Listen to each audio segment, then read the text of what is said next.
What's up, guys? We are back in action here today. We are at the 2012 Arcadia Invitational. This was one of two of my best 3,200 meter races in high school, which both happened to be at the Arcadia Invitational. So first, let's just get right to it. Okay, cool. I'm in last place again. If you guys watch my previous two videos about commentaries, this is how I tended to do things, especially when I was younger in high school. I would go straight to the back, and I don't know why. It's not a very good racing strategy, but now, as you can see, I've moved up a bit, and now I'm in the middle pack, I guess, middle back-ish. I guess it's better than last that I was in. I think it's because I didn't have, turnover, but I'm honestly not really sure. I don't even remember what I was thinking, in these races, but this is the invitational heat, so this is the fastest heat of the meet. So in my other high school commentary, you saw me, and I was always running in San Diego. And that was a lot different because there wasn't as much competition, and this race is stacked. As you can see, there are a ton of girls ahead of me right now, and they're all the best runners from California and also the surrounding states. So a lot of people on the West Coast, if you live on the West Coast, you probably know about the Arcadia Invitational because it's pretty big. So the reason I got into this heat was because the year prior, my freshman year, so I'm a sophomore in this one. I forgot if I already said that, but oops. I am a sophomore here. My freshman year, I ran 10:33 at this same meet, which was also one of my best races. So the Arcadia Invitational just happens to be one of the best races to run a 3,200 meter, and it's at night, and I loved night races. So that's a little background about this race and me. And now we also have Ellie's in this race, my sister, and also my teammate Chenoa, who is right beside me right there. So 3 Mavericks, go Mavs, repping in this heat. I made a little move there because I saw some people, a little gap forming. So that, I think, is the key in races like this, is to cover as many moves as possible, because if you let a group go ahead of you, you're never going to be able to catch up to them probably. So yeah, that's basically what my plan was. And also, races like these, I never, ever, ever look at the clock, really. I don't really care what the time is. I'm just trying to race the people that are ahead of me, and that's how I tended to run well, I think, at this race, is that I wasn't so focused on the time, but rather I was focused on racing the actual people in the race. So yeah, now I'm just going to fast forward to the mile, because that's where things start to get a little more interesting.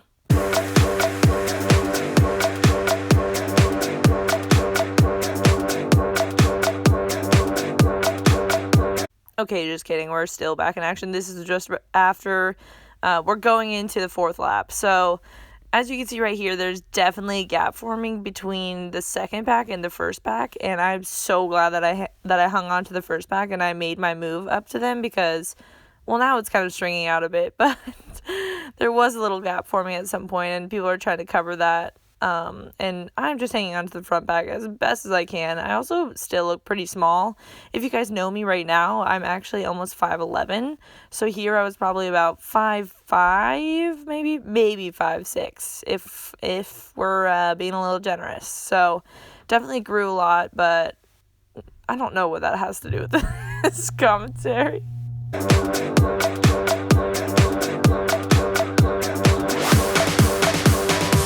Alright, now we are finally going into the mile. I believe, even though you can't see the clock, that it was around 5:12 for me. So I was pretty stoked with that. 5:10, 5:12, somewhere around there. And I did remember looking at the clock when I was halfway, just to see where I was at, but I didn't try to focus on the lap-by-lap splits.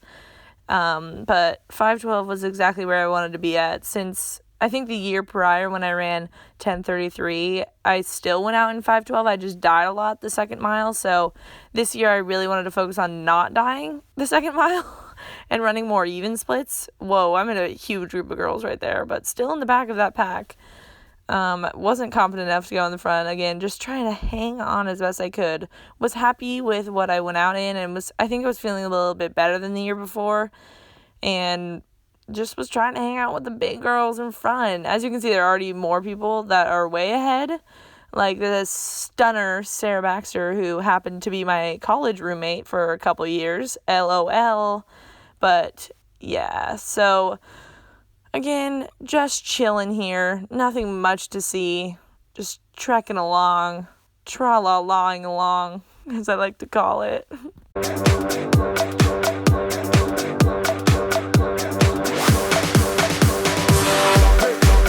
Okay, we are 7.5 minutes in it. And as you can see, I've moved up even more beyond this pack. So I was feeling pretty good. I was like, all right, let's be more aggressive here. Moving up to the front of that second pack for the first time in a long time. I, again, don't really remember what was going through my head. I wasn't really thinking that much. I was just trying to hang on as best as I could. And that's basically what I was doing here. That was my strategy. Don't look at the clock when you're in a big race. Just, go with the flow and try to beat the people in front of you. And my sister's in that race too, so my dad's trying to film both of us. But I really had a lot of knee lift back then compared to what I do now. So really need to take some tips from former Emma, because the knee lift relative to my size is a lot better than mine is now. I literally look like nowadays, I look like I have a stick up my butthole when I run. Anyways, we still got a little while to go in this race, I think. Maybe 2 more laps. Honestly, I have no idea. That's how I was feeling in the race, too. I was like, I don't know how much I really have left. I'm just going to hang on to the people in front. Oh, okay.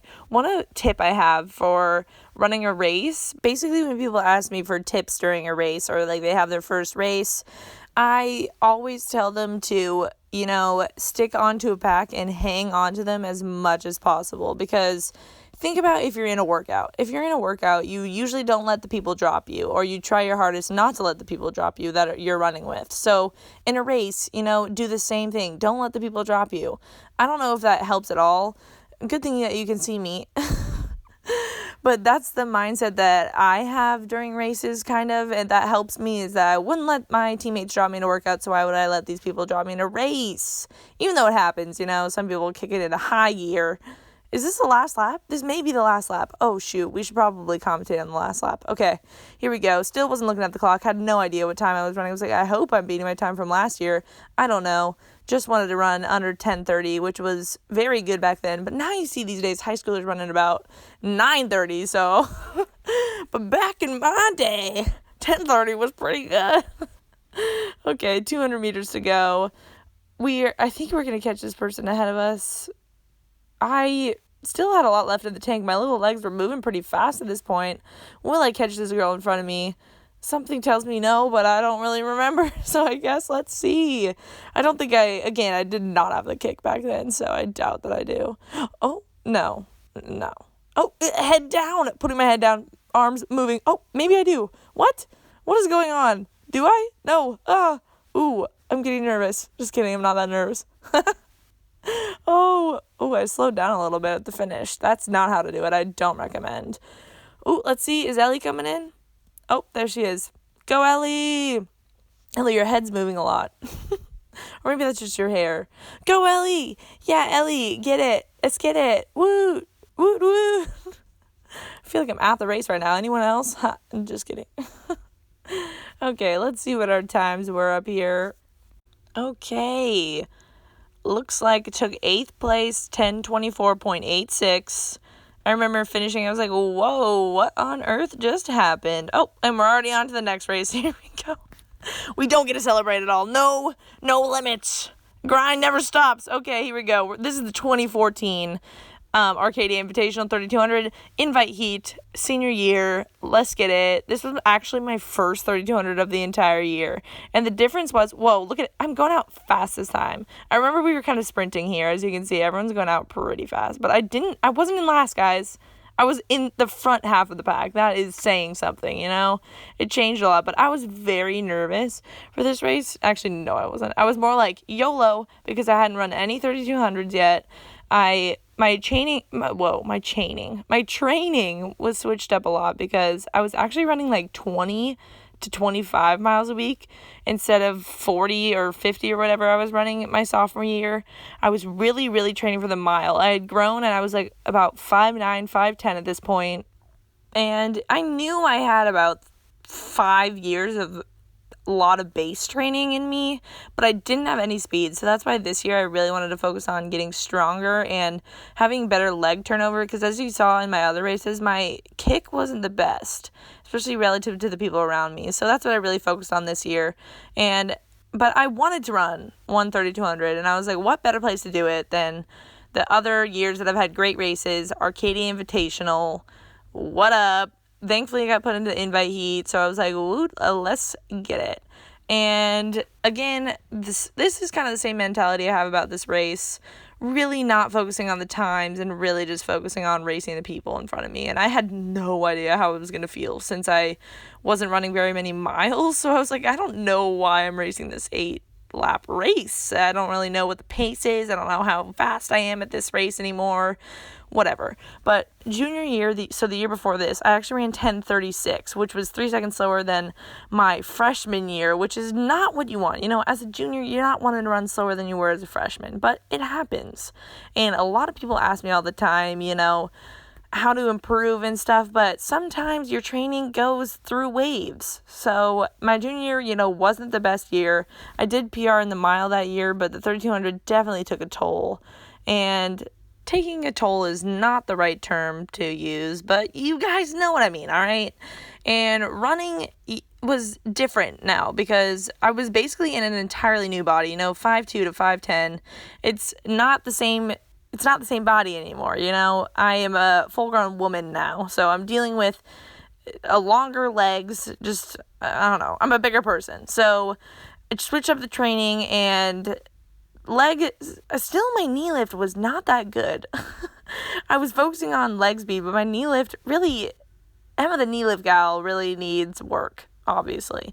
But okay, besides for the entire training, let's talk about this race. This is very strung out right now.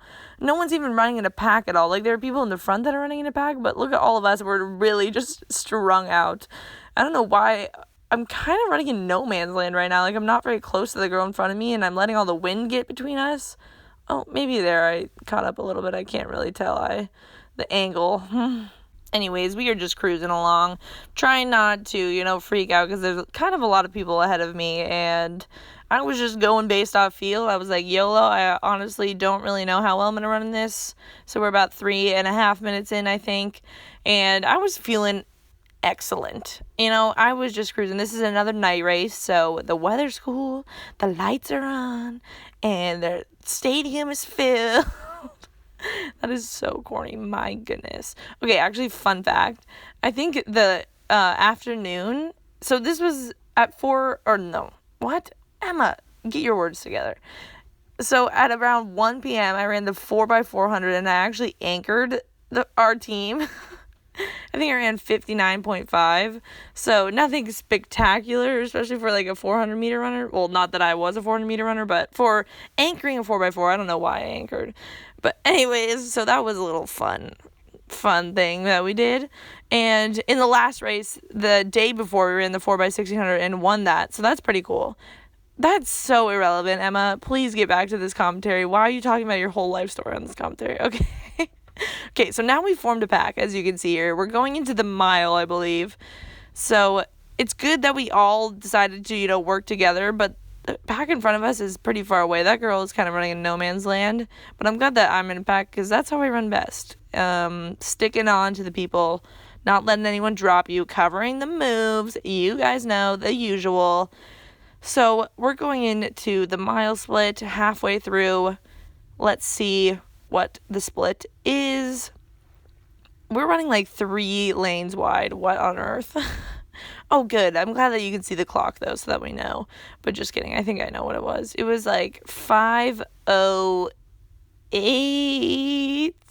Nope. 5:12. It's going to be around the same thing. And that was alive. It was around 5:12, the same as my sophomore year. So again, I looked at the clock. I was like, okay, we're doing pretty good. I'm gonna need to step it up a little bit though, or make sure to hang on or something if I want to beat my time. But at this point, I wasn't even focused on beating my time because I was so. I honestly didn't really even care at this point. I was just running 3,200 for fun. Oh, that was. We're covering the move there. Saw that girl making a move, covered it. But now I'm just running in lane 2, so I don't know what that move was. And one thing that I forgot to mention in races like this where it's super long, like the either cross country or the 3200, I always would split the races into halves. So, I mean, we went through the mile a little while ago now, but I remember looking at the clock, taking a deep breath and pretending that I was just running a mile. So, just forget the last mile even happened. Now you're just going for a mile. Pretend you just started at the starting line. This is the first lap, basically, if that makes any sense to anyone. But that's how I split all my races up. Even if I'm running something like the mile on a track, I'll split it up into 800s, and cross country, I would split it up into, 3K in college. So that's how I mentally get through it, especially if they're long races, because it just helps me reset and refocus and make sure not to slow down that 5th, 6th, 7th lap of this race, because that's, if you run the 3200, I can't speak. If you run at 3200, you know that the 6th lap especially is the hardest, and that's the one that's usually the slowest because you just get into a funk. But if you split it up into 2 miles, you're less likely to thinking that it's the 6th lap instead of like the 2nd or 3rd lap. So, yes. Okay, let's fast forward, see what happens, get a little, we're catching these people in front of us actually, but let's fast forward a little bit, see what happens later in the race.